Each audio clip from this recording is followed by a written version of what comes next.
The tamper is one of the most iconic and personal objects in the craft of espresso. Every writer has their favorite pen, a chef has their knife, engineers have, calipers? Protractor? I don't know. And a barista has their trusty tamper. It's a tool you'll wield with every shot you pull, a decorative statement on your countertop, and often the last thing to touch your coffee before it becomes espresso. With all that in mind, it feels like your choice of tamper is setting the tone and potentially taste of every shot you'll pull for years to come. That's quite a burden, but maybe it's not really all that complicated. Today, let's take a look at all of the tampers the world has to offer and hopefully decipher which one is best for you. The purpose of a tamper is incredibly simple. We need it to compress our fluffy grounds into a dense puck. This helps to create resistance, which allows for pressure to build up behind the puck, and it also helps ensure water flows through our grounds more evenly. You can pull a shot without tamping at all. Maybe we'll make a video about that soon, but pretty much everyone is in agreement that a compressed puck is the way to go. So, unless you plan on just mushing those grounds with your little fingertips, you'll need a tamper. The question, then, is which tamper is best?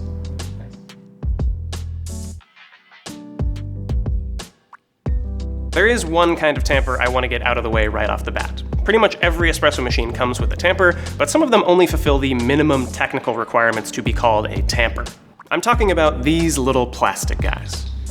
Now, they will get the job done, but they're uncomfortable, a bit ugly, and often hard to get repeatable results with. So unless you've lost all your other tampers in some kind of boating accident, I would say just toss this. Or try to upcycle it into some kind of art project. Up to you. Traditional tampers are the kind you're most likely imagining when someone says tamper. They're also the kind you're most likely to find on an espresso bar, whether it's in a cafe or in someone's home. They've stuck around for a reason. They're fairly ergonomic, the basic form is easy to produce in a wide variety of materials, and most of all, they just get the job done. The fully manual experience can be quite satisfying, and it forces you to develop your technique. It's like picking a manual transmission over an automatic. You know the automatic is technically easier, but you're here for the tactile experience, and you're happy to own some of your own mistakes along the way. While they don't have many bells and whistles, the tactile feedback you get by placing your fingertips around the edges helps ensure you're tamping level. The biggest benefit of a traditional tamper is they come in so many different forms. Steel, aluminum, polymer, wood, all formed, painted, or stained in just about any configuration you might desire. Self-leveling and depth-calibrated tampers take a very different path from traditional tampers. Designs like this St. Anthony Industries Levy or this Weber Really Nice Tamp, yes, that's its real name, forego manual inputs in favor of a collar that sits on the rim of the portafilter basket, ensuring that force is always delivered perfectly perpendicularly to the basket. This Levy tamp also implements a depth adjustment.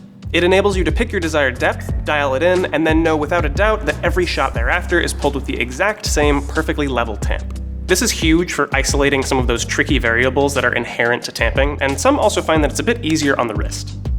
The one drawback to a depth-calibrated tamp is that any change to coffee, dose, or basket usually requires a recalibration of the depth. On the extreme automatic end of the spectrum, you have mechanical tampers like this puck press. After setting it up for your portafilter and picking your desired tamping force, you'll essentially never have to tamp again. Simply place your portafilter on the forks and it delivers a perfectly level, robotically consistent tamp every single time.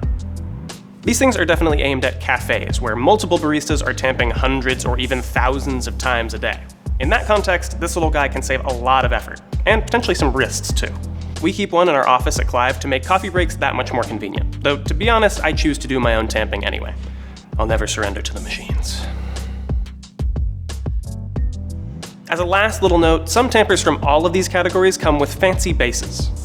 La Marzocco notably favors a convex base with their included steel tampers, and some tampers leave this fancy little wave pattern on your puck, which is pretty. Some people have big opinions on these things. I mean, that's true for just about any aspect of coffee, but in my experience and research, these little differences don't seem to make much difference when it comes to your shot, positive or negative. So if you think they're neat, go for it, but otherwise there's certainly no shame in going for a standard flat base.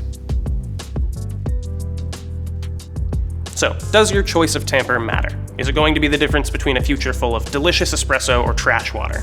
Well, no, almost certainly not. The reality is, you can get excellent espresso with almost any of these tampers, even this little plastic one.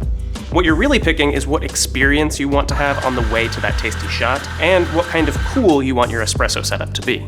You can go traditional and get the full manual experience, get a gadgety looking self-leveling tamper to keep those variables locked down, or you can get a puck press and never spend another ounce of energy on the concept of tamping whatsoever.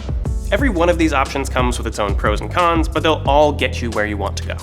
If you're new to home espresso and agonizing over your choice of tamper, I hope this made that process just a little bit easier. And if you already have a tamper, maybe this just fueled your desire to get another one. We all have like at least 3, right? They're addictive. For more gear overviews and espresso experiments, subscribe with that brand new tamper of yours, and as always, thanks for watching.